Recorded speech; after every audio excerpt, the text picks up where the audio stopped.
Morning, all. All right, so news of the day video for all you fine people for your Saturday, December the 2nd. 23 days until, right?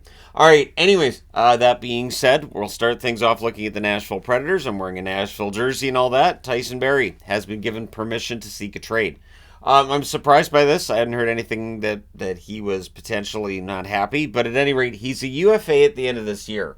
So what'll be interesting to see is whether or not, with him being given permission to seek a trade, and they're holding him out of the lineup today against the Rangers, does he seek a team that's looking to extend him? Does he go somewhere where they're going to give him an extension, or does he just want to go where he has a chance to win, and the extension talk would come later? Or is it going to be kind of a mix of both?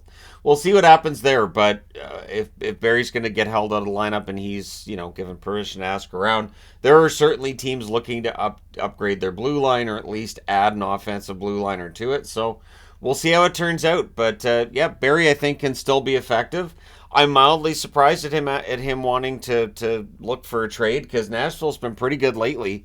So at any rate, we'll see what they get and how that all turns out.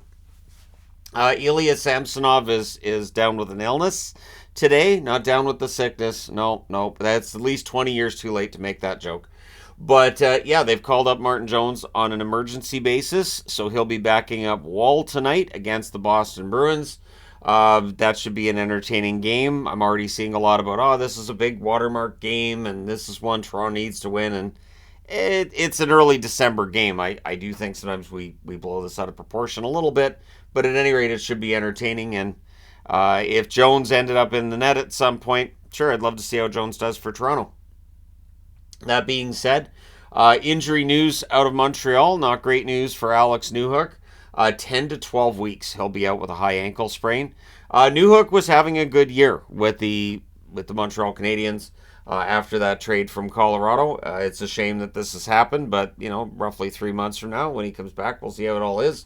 Montreal, of course, a team that is no stranger to the injury bug over the last few seasons. It happens every year. There's certain teams that you can kind of bank on. Pittsburgh's usually one. St. Louis at times. And, of course, Colorado. But Montreal's going to have to be added to that list, I guess.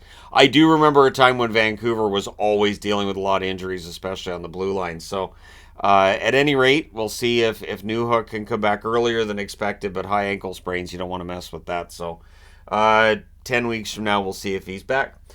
Jared Tenorti's been activated off of injured reserve by the Chicago Blackhawks. Zaitsev will be back in the lineup too. So they've assigned Kaiser and Phillips to the AHL. It's been a rough go for their blue line so far this year, getting Tenorti and Zaitsev back. They're at least veterans in the league. And I do like Tenorti's play. I think the way he's played under Luke Richardson, some of the best hockey he's played in his NHL career. So, yeah, we'll see how things go for Chicago. They're in Winnipeg, of course, today. That should be a highly entertaining matinee game as well. Travis Boyd is out with an upper body injury due to that hit from Manson he took the other night against Colorado, and he's likely out weeks. Craig Morgan breaking the news on this. Andre Cherney sharing that with him. Travis Boyd's been good. He was an injury replacement too, I do believe, for Arizona, so this is going to test their depth. But Arizona's done a good job of defying expectations thus far. I don't expect that to change with this injury to Travis Boyd.